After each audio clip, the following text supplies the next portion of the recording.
Good morning, I'm Evan Ryansky. And I'm Kathleen Miller. This is CHS TV. Today is Wednesday, March 29, 2017. And here's what's going on. Today is sunny with a high of 87 and a low of 63. The humidity is 72% and the chance of rain is 0. Today's games are as follows. Softball, we are playing LPA. We are hosting, and it's a JV-only game that starts at 4 p.m. Tennis, we're playing Martin County. We are hosting at Whispering Pines at 3:30 p.m. And anybody who ordered a Letterman jacket can come and pick theirs up at the athletic office. They are now ready. And this Friday, March 31st, the 2017 Prom Fashion Show and Talent Showcase will be in the auditorium at 7:30 p.m.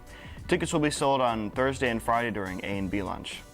And the Power of Prayer group will meet today in Q104 from 1:45 until 2:30. As always, all are welcome. And there will be a meet and greet for SWAT and Culinary Culture Club after school Wednesday, March 29th in Miss Boyle's room, I-101, from 1:45 to 2:45.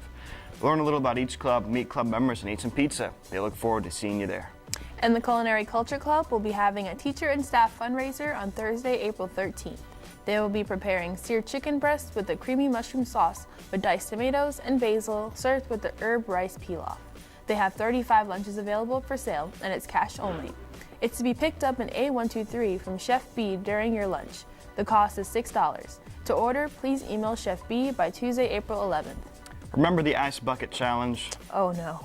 Yeah, bad times. For the uninitiated, in 2014, the Ice Bucket Challenge went viral, in which you would pour freezing cold water on yourself, post it on social media, and then nominate somebody else to do it, or else they had to donate to ALS research.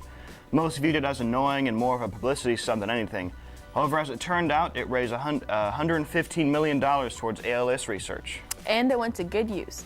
Researchers found a gene called NEK1 and can now develop a gene therapy to treat inherited ALS. Some great news. St. Lucie West Centennial student athlete and CHS TV's very own senior, Stephen Lepore, conducted an on-camera live interview with Wayne Gent, superintendent of St. Lucie Public Schools. The interview, in conjunction with Treasure Coast Sports Journal, took place during the Cobra Relays track meet in Fort Pierce at Lawnwood Stadium yesterday. And here it is. I am Stephen Lepore, and we are here live at the Cobra Relays in Lawnwood Stadium in Fort Pierce to speak with Mr. Wayne Gent, the superintendent of the St. Lucie County School District. Mr. Wayne Gent, thank you for taking the time to do this interview. Thank you, Stephen. I'm happy to be here. Now, please tell us a little bit about what you do for our school system here in St. Lucie County. Okay, it's a great question. We have about 40,000 students here. We have all the schools that are here, and my job is to make sure that everything functions, that everything operates, that we have good teachers, that we got good school buses, that we got good food, that we got every operation, everything that goes into running the system. It's my responsibility to work with my team of people, because I can't do it by myself, to make sure that you get a quality education. Wow, you must have been really busy. Now, as an administrator of our county, of our school district, how can you help get more people out to athletic events to show their support for our amazing student athletes here? Well, I can, a couple of things. We can make sure that we're communicating through the schools. We get good coverage from the local newspapers. Communication is the key. When people are winning, people like to come out and see that as well. Word of mouth, everything that you can do to get folks to come out. I try to come out. I used to coach here a long time ago at Fort Pierce Central High School.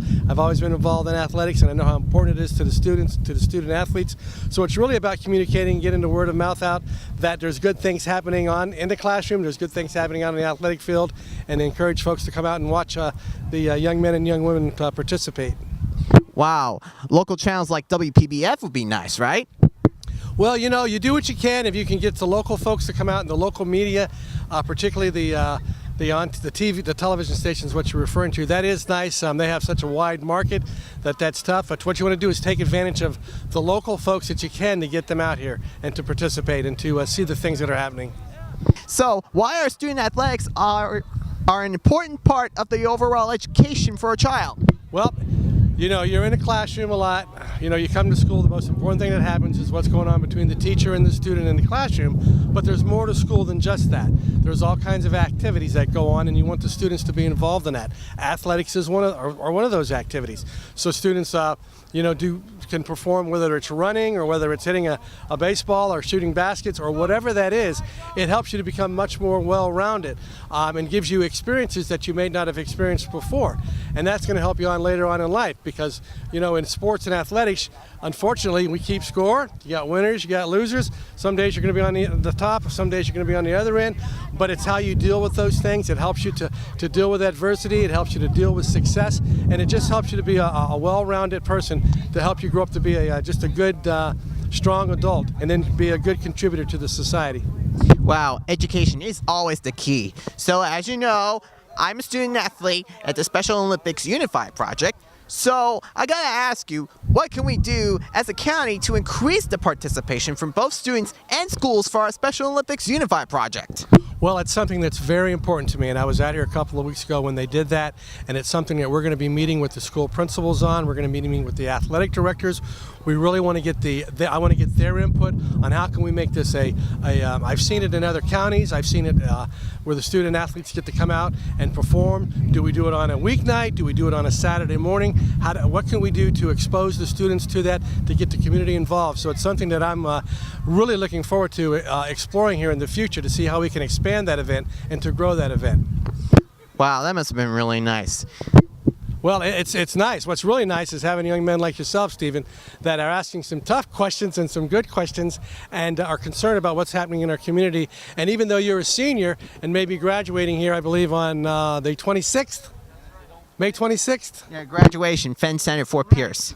But what we're doing now and what we're setting up now is going to benefit kids that come next year, the following year, and the years after that as well.